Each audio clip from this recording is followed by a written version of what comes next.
Yo, holy sh! Oh, they're pushing us! Fall back. A lot of running away. I'm running away. Yeah. Oh my god, give me that! You're like an NPC character, nice. From the back. That did a lot of damage to him. Yeah.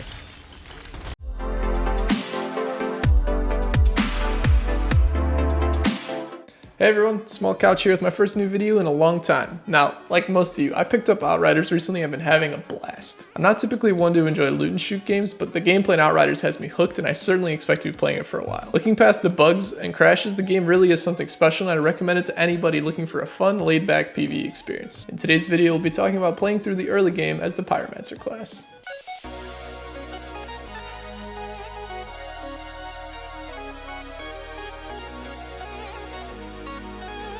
Playing through levels 1 to 10 as a Pyromancer may not be too difficult, but you may find challenging areas, especially if you're playing solo and at max world tier. In this video, I'll share the skills I found the best success and enjoyment with, tips for general gameplay as an early game Pyromancer, and thoughts on weapon usage.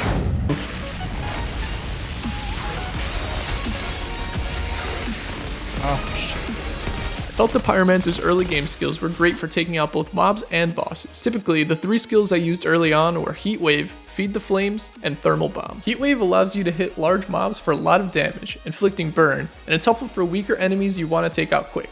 Feed the Flames is expendable as you get further along, but early it's great for getting strong healing effects.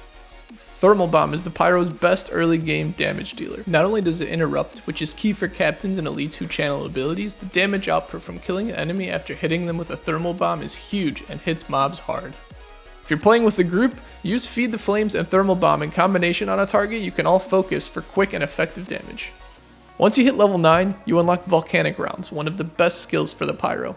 This replaces your gun's magazine with fire bullets that inflict burn and pierce armor. The skill auto-fills your magazine, so it's best used when you are just about to reload to save time on the animation. This is perfect for fighting stronger enemies, as the bullets tear through their armor and take them out quickly.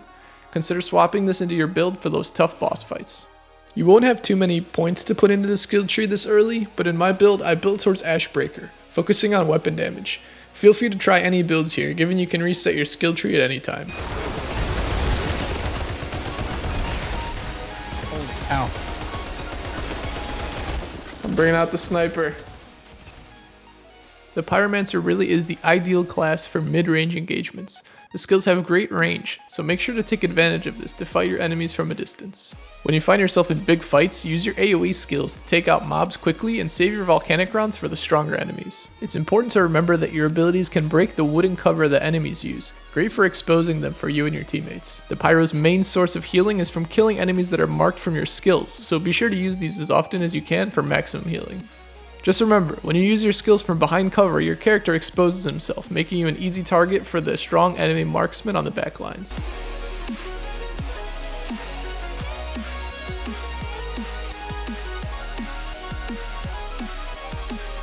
As a character with mid-range abilities, you'll want to use mid-range weapons as well. Pyromancers should typically stick with assault rifles and light machine guns that allow them to keep a short distance from enemies. I've found that the burst variants of these guns work great in conjunction with the Pyro's skills. As attractive as the damage might be, I would recommend against using shotguns as an early game Pyro. Your abilities are most effective at range and you don't have the tankiness that a Trickster or Devastator have, which makes it tough to survive in close combat situations with multiple enemies. Snipers and submachine guns can be used situationally as well. Ultimately, you'll want to play safe if you're solo and provide support if you're with a team.